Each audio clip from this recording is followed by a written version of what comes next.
Welcome back to The Explainer. Okay, today we are jumping straight into a truly fascinating topic. We're looking at one of the absolute most powerful astrological placements for individuality, confidence, and personal leadership, the sun in the first house. If you've ever wondered why some people just naturally command a room, while others are fiercely, almost aggressively independent, well, we're going to map it all out for you today by going straight to the source material. Okay, let's dive into this.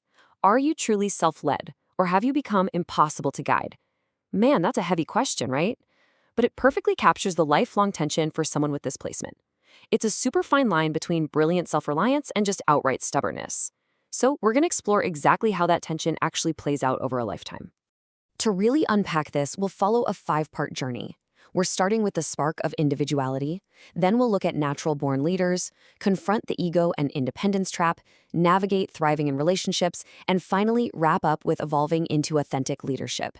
It's basically a hero's journey of the self. All right, Section 1, the spark of individuality, the true foundation of the self. This is where this uniquely independent personality takes root.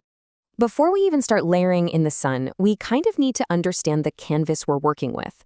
The first house represents your core identity, your personality, your appearance, those crucial first impressions you make, and just generally how you approach life. Think of it as the vehicle you use to navigate the world. It's the core architecture of you.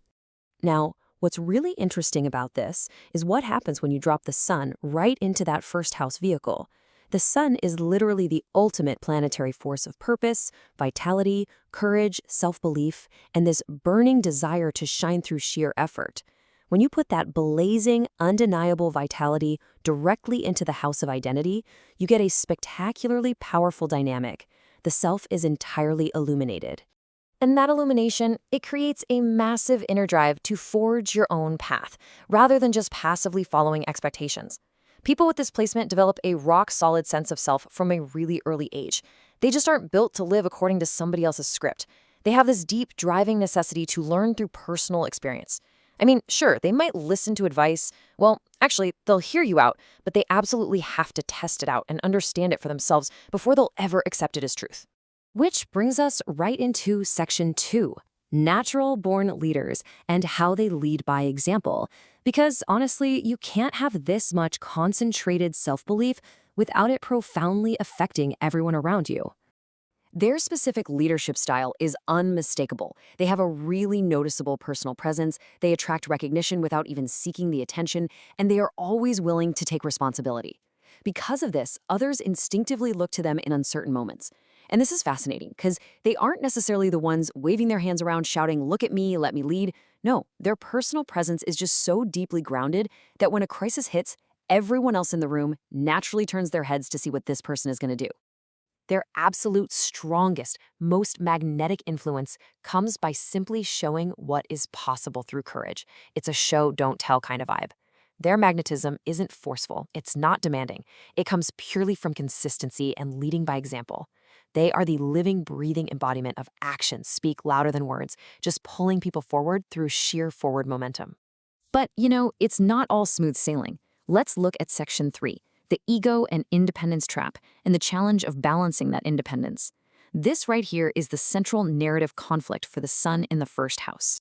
And this brilliantly illustrates the tightrope they have to walk. Notice the distinction here between a balanced and an unbalanced expression of this energy. A balanced sun, they totally trust themselves, but they still accept advice, learn from mentors, and pair all that fiery confidence with humility. But on the flip side, the unbalanced sun turns that beautiful independence into rigid, absolute stubbornness. They start viewing any guidance as a direct criticism, and they will literally reject valuable help just to prove they can handle everything completely alone.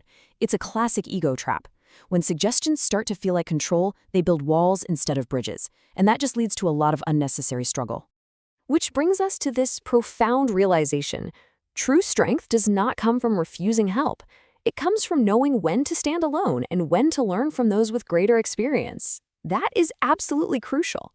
Trusting your own gut does not mean you have to be totally blind and deaf to the wisdom of others. Real power is discerning exactly when to collaborate.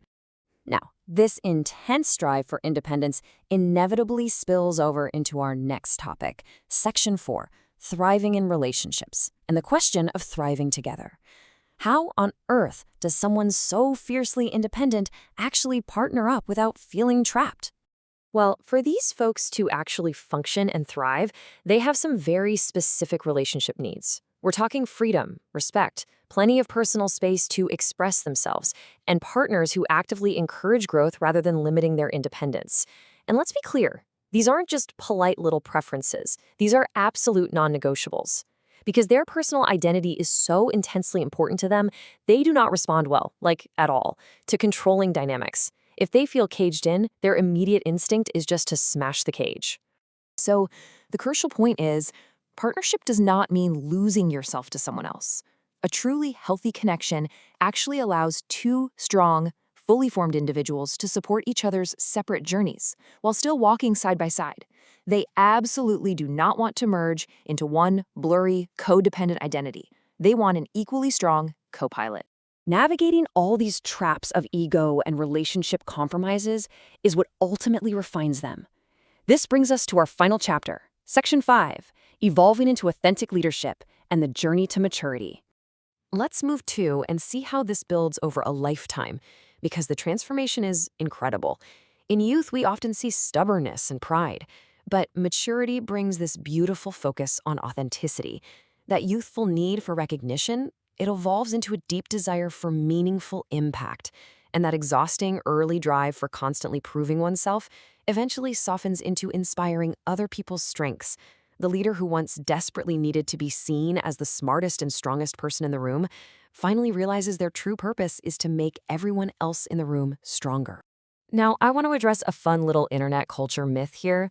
This placement does not automatically create an isolated, brooding Sigma personality. I know it's super tempting to look at this fierce independence and label it as the ultimate, unteachable, lone wolf trope. But that completely misses the point. The highest expression of this placement isn't refusing all outside influence or retreating to a cave on an isolated mountaintop. It is all about confident engagement, not isolation. Which leaves us with this final, really powerful question to reflect on. Do you have enough self-trust to listen, learn, adapt, and still walk your own path?